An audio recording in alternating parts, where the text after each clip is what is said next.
এবং তার ভাই বোনেরা আল্লাহ ছাড়া এই জমিনের নিচে আর কাউকে ভয় পায় না। অনেকেই আমাদেরকে বলে, ভাই নির্বাচনের পরে কেমনে থাকবেন? আপনাদেরকে একটা কথা বলি, যাদেরকে আপনারা বড় মাস্তান মনে করেন, এই মাস্তানেরা যদি মাস্তানি হইতো, এই মাস্তানেরা মাস্তানি কইরা হাসিনারে পতন করতে পারতো। এরা মাস্তান না, এরা সিটকে চোর, এরা চাঁদাবাজ, এরা ছোট ডাকাত, এরা মাফিয়া, এরা ব্যাংক লুটেরা। বড় অর্থে সার্বভৌমত্ব টিকিয়ে রাখার মাস্তানি করার কোনো সাহস এবং শক্তি তাদের নাই। অনেকে আমাদেরকে বলে, অমুক নেতা 15 বছর লড়াই করছে, আর হাতিরা তখন কই ছিল? লড়াই যদি করলেন, আপনাদের এত ব্যাংকের ব্যবসা টিকে থাকলো কেমনে? যারা লড়াই করছে, সাতক্ষীরায় আমার ভাই বোনদের বাড়ি লড়াই করার কারণে বুলডোজার দিয়ে ঘুরাই দেওয়া হয়েছে।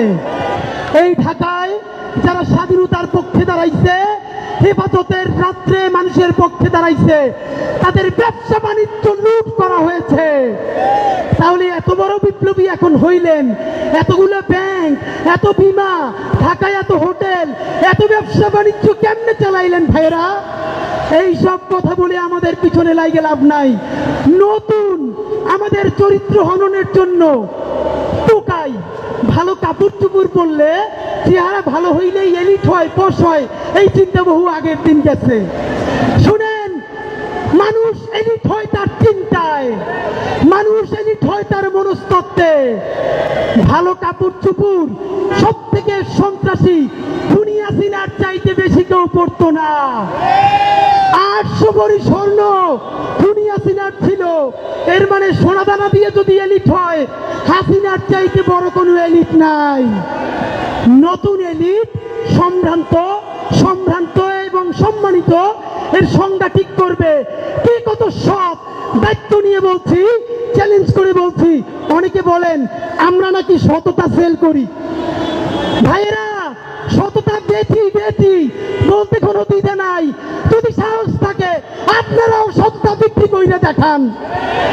এনএসআই, ডিজিএফআই, ডিবি, এসপি থেকে শুরু কইরা এমন কোন এজেন্সি নাই যাদের কাছে ওসমান হাদি, জাবের, জুমা, শান্তাদের ব্যাংক অ্যাকাউন্ট, বিকাশ অ্যাকাউন্ট নাই, সব আছে।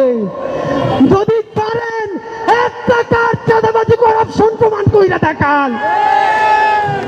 বাংলাদেশে এখন পর্যন্ত কোন মাফিয়ার এত টাকা নাই যেই টাকা দিয়ে আমাদেরকে কিনা নিতে পারবে। ইনশাআল্লাহ আল্লাহ যতদিন বাঁচায় রাখবে, স্বাধীনতা, সার্বভৌমত্ব, ইনসাফ এবং সততার জন্য লড়াই করব।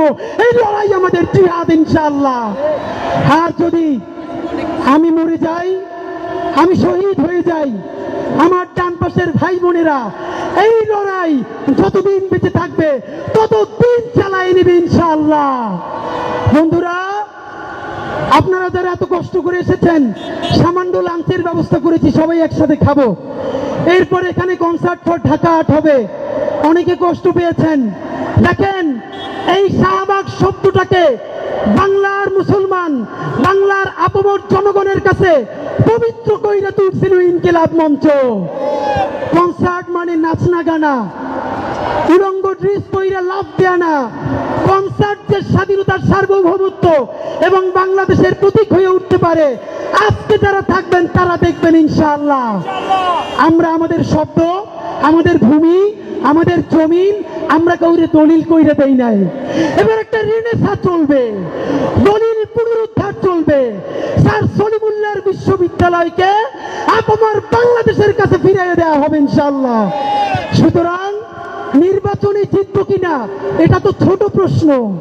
শহীদ প্রেসিডেন্ট জিয়াউর রহমানের মতো, মাওলানা ভাসানীর মতো, এইখানকার ভূমিপুত্র শেরে বাংলার মতো, আমাদের সব থেকে স্বাধীন সন্তান স্যার সলিমুল্লাহর মতো বাংলাদেশের 56,000 বর্গ মাইলের প্রতিটা ইঞ্চিতে ইঞ্চিতে আমরা পায়ে হেঁটে নতুন আজাদি, নয়া বাংলাদেশ বিনির্মাণের জন্য ইনশাআল্লাহ পদযাত্রা শুরু করব। সুতরাং যেই যাত্রা শুরু করলাম, মৃত্যুতেও এই যাত্রাকে উঠা থামাতে পারবে না। আমাদের এইবারের নির্বাচনের যেই ট্যাগলাইন, সেই ট্যাগলাইন বলে শেষ করছি।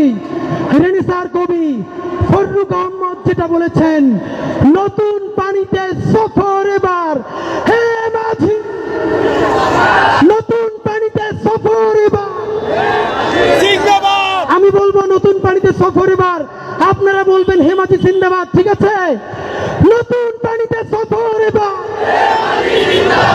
নতুন পানিতে সফর এবার, নতুন পানিতে সফর এবার। নারায়ে তাকবীর, বাংলাদেশ বাংলাদেশ, ইনকিলাব ইনকিলাব, চাঁদাবাজের ঠিকানা ঢাকাতে হবে না, চাঁদাবাজির ঠিকানা, মাফিয়াতন্ত্রের ঠিকানা ঢাকাতে হবে না। সবাইকে ধন্যবাদ। বাংলাদেশ জিন্দাবাদ।